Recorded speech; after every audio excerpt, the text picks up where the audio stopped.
Did you know that the US political debates are just a publicity stunt? In this video, we will be looking at 15 key differences between politicians in the United States and those in Europe. Europe doesn't have presidents, mostly. In the United States, the figurehead is the president, a directly elected powerhouse, both head of state and head of government. However, in most of Europe, the head of government, who is typically a prime minister, isn't directly chosen by the populace. Instead, they rise through the ranks of parliament, selected by their peers, their power contingent on maintaining the confidence of the legislature. For example, the direct mandate of a US president like Donald Trump, who received over 74 million votes in 2020, compared to a European prime minister like Olaf Scholz of Germany, who became chancellor in December 2021 after his party formed a coalition government in the Bundestag, German parliament. This impacts everything from their policy priorities to their vulnerability to political upheaval.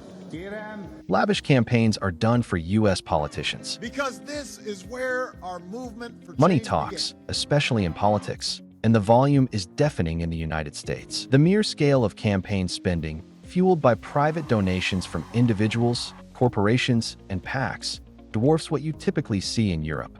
In Europe, however, many nations embrace public financing for political parties and implement stricter limits on private contributions.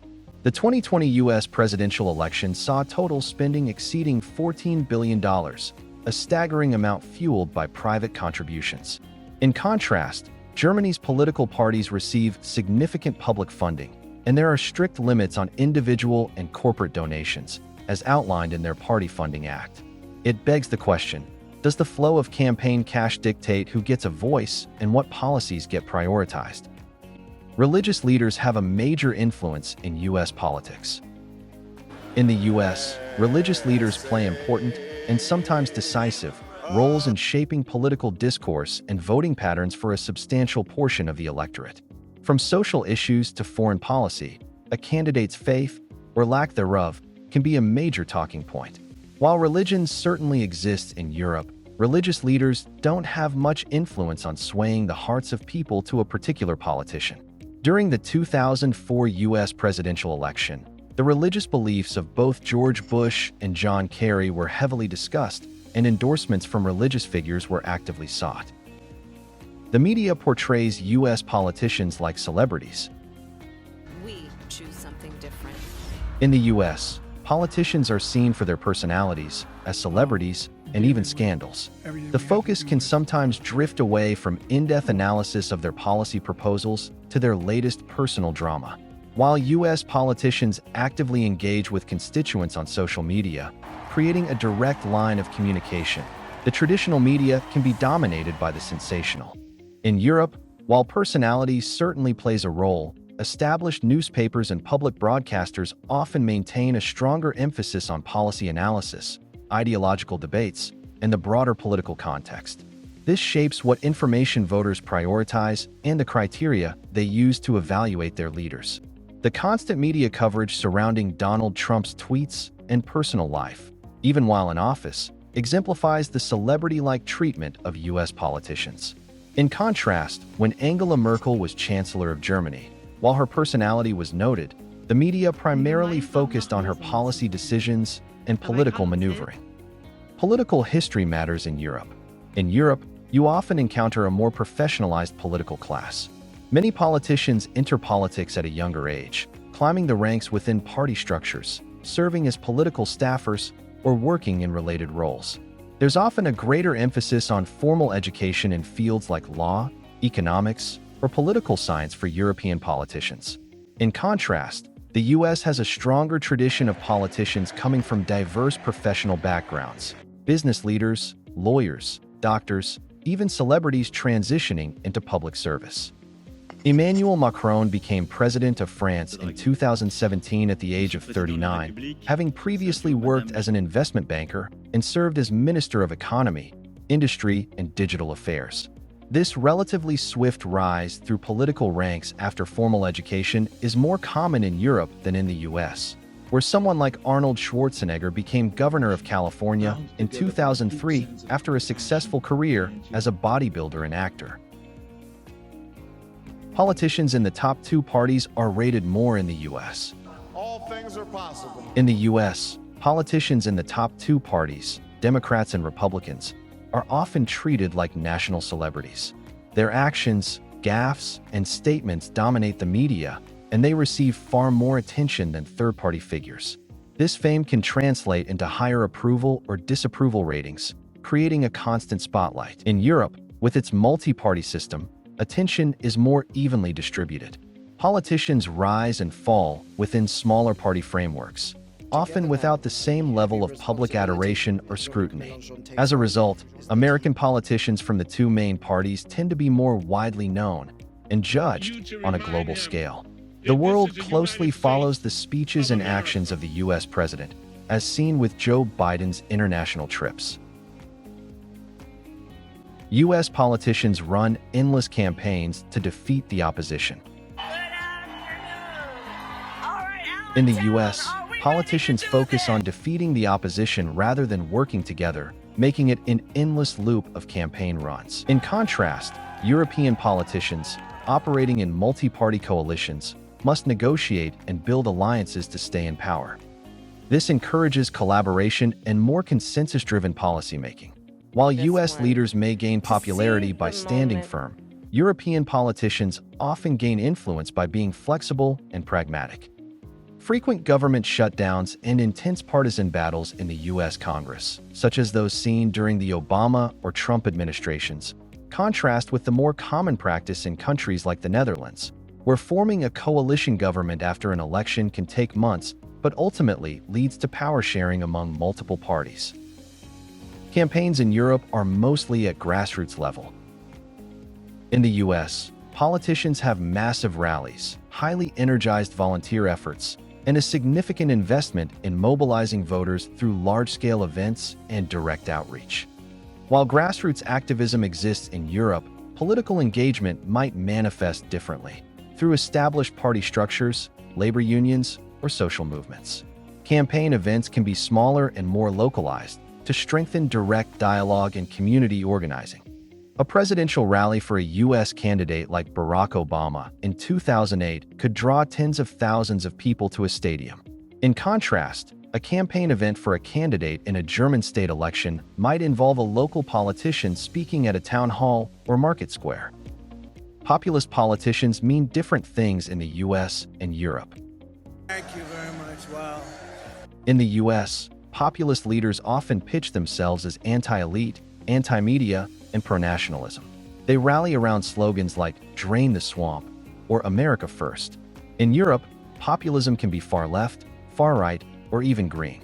You've got nationalist parties fighting against immigration, but also populist leftists opposing austerity and neoliberal economics. There's less unity, but the same emotional energy, anger at the establishment. The populism of Donald Trump, with his "Drain the Swamp" rhetoric and "America First" policies, differs significantly from the left-wing populism of parties like Syriza in Greece, which rose to prominence opposing austerity measures, or the right-wing populism of the National Rally in France, which focuses on anti-immigration sentiments. Faith in European politicians comes from their effectiveness in the society. We're all equal, but all different, and I think that is In the US, there's often a deep-seated skepticism towards government and politicians, fueled by partisan divisions and perceived corruption or ineffectiveness. In Europe, levels of public trust can vary significantly between countries and institutions. Factors like the perceived effectiveness of social welfare systems and the stability of political systems play a crucial role. This difference in trust can have profound implications for political stability and citizen engagement. Scandals like the Watergate scandal in the US in the 1970s have contributed to a lasting sense of cynicism towards the government for some Americans.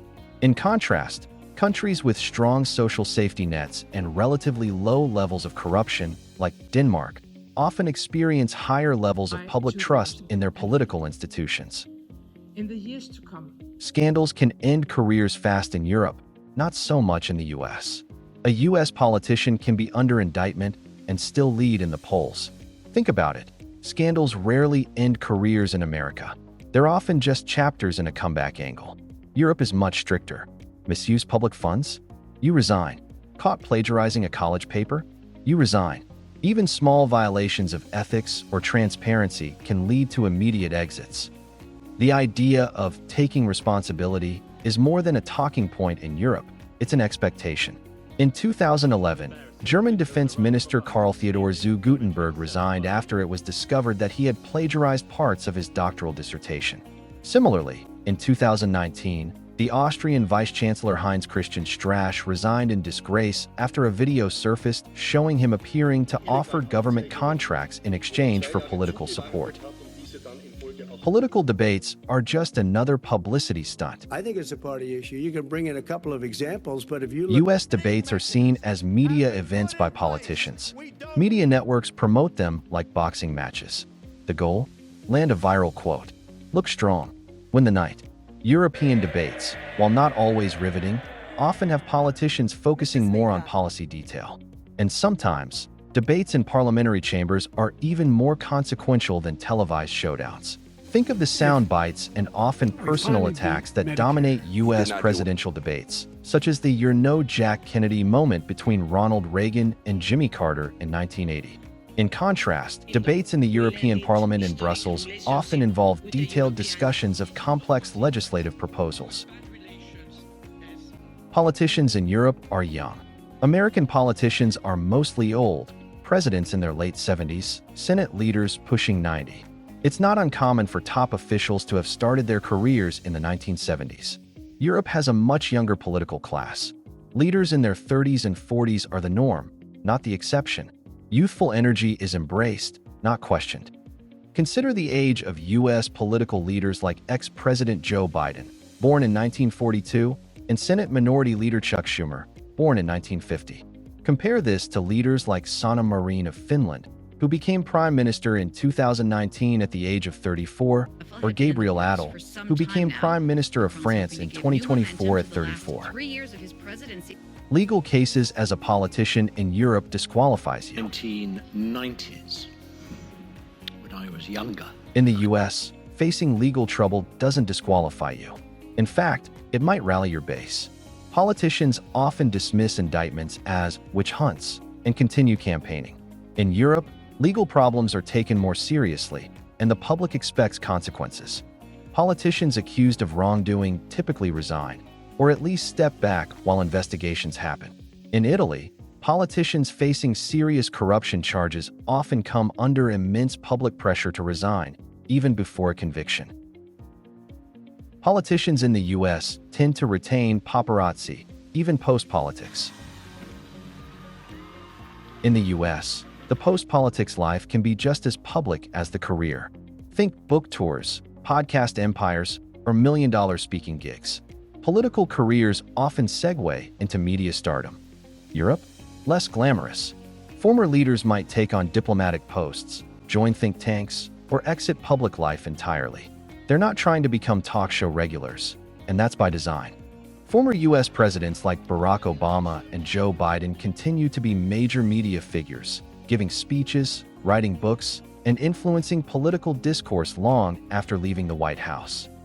The fundamental structures of power and the nuances of political culture show that the differences between U.S. and European politicians are profound and fascinating. Which of these 15 distinctions surprised you the most? And what other unique aspects have you observed?